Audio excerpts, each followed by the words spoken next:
Hi, I'm Eve Chu, and this is Watch Nation News.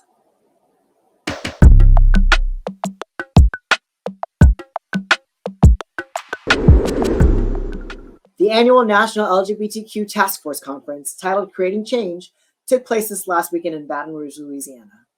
This 4-day conference brought together queer activists, radicals, entrepreneurs, and changemakers for a few days full of discussions, solidarity, and, oh yes, parties.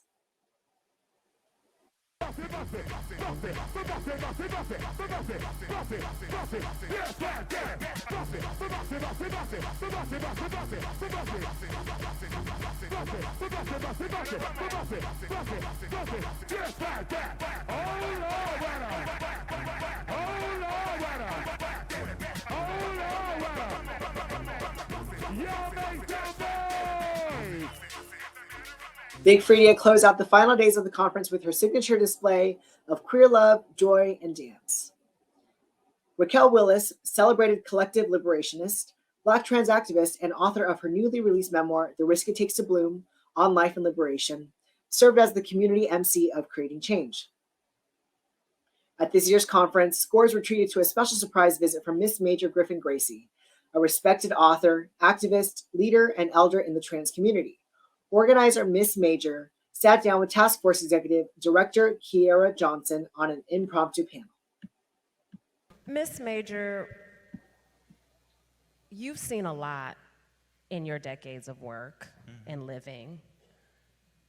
For many of us, this political and cultural time of being targeted feels new.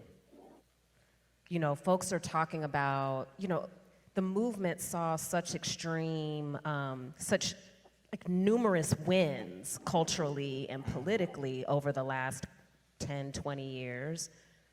And folks haven't experienced this kind of targeting, right, in a long time. My question is, what do you say to people who feel like there's no way to win?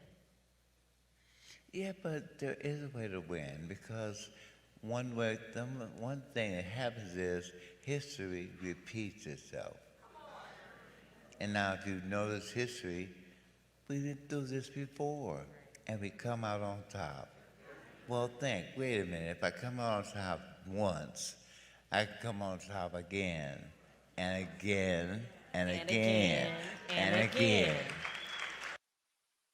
The Watch Nation team caught up with Kathy Renna, Director of Communications for the National LGBTQ Taskforce, who let us in on this amazing weekend. Kathy Renna. I am the Communications Director for the National LGBTQ Taskforce. Creating Change Conference is really the premier activist conference for the progressive queer movement, and not just folks who are working specifically on queer issues, but are working across issues in progressive movements that are part of the queer community or allies. And so every year we come together in January. This is the 36th conference. It's been going on for a while. The task force celebrated its 50th anniversary last year. And so we have almost 3,000 people on site here in New Orleans who are attending the conference. We started on Wednesday. And so for 4 days, essentially, we have over 140 either caucuses or workshops, wide range of topics.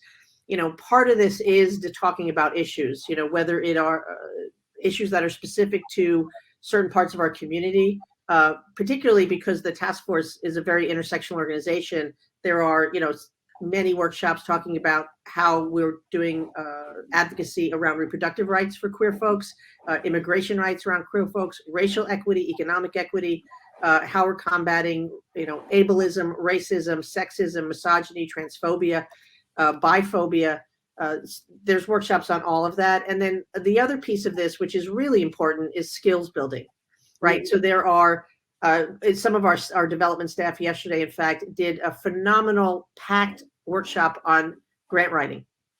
Because especially for smaller organizations, these are the kinds of things that you don't have access to the kind of skills building that you do at this conference, whether it comes to development, event planning.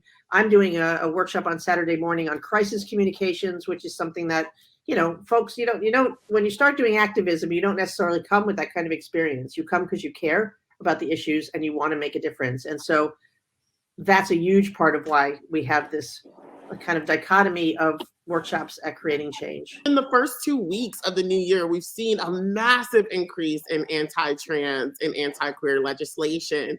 How is the LGBTQ task force specifically combating this issue as we go into a 2024 divisive election season? Well, you know, as a national organization, we do work in Washington, D.C., where we're headquartered. At the policy level, we have our policy director who's on Capitol Hill every day talking to as many people as he can talk to help them understand that this on a national level. But we also have a field team that does work in the States. We have an office in Miami, and so we do a ton of work in Central Florida, particularly where it's more conservative and we're being attacked. But you know, one of the things about the task force is that we believe in partnership, we believe in community. And so we work with colleague organizations, statewide, state level organizations, local organizations, you know, some of the thousands of people that are actually here. It's hard to walk more than a few steps without seeing someone that we know or that we've partnered with. Missed the conference this year? Well, don't fret. You can find full coverage of this past year on the LGBTQ Task Force social media pages. This has been Eve Chu with Watch Nation News.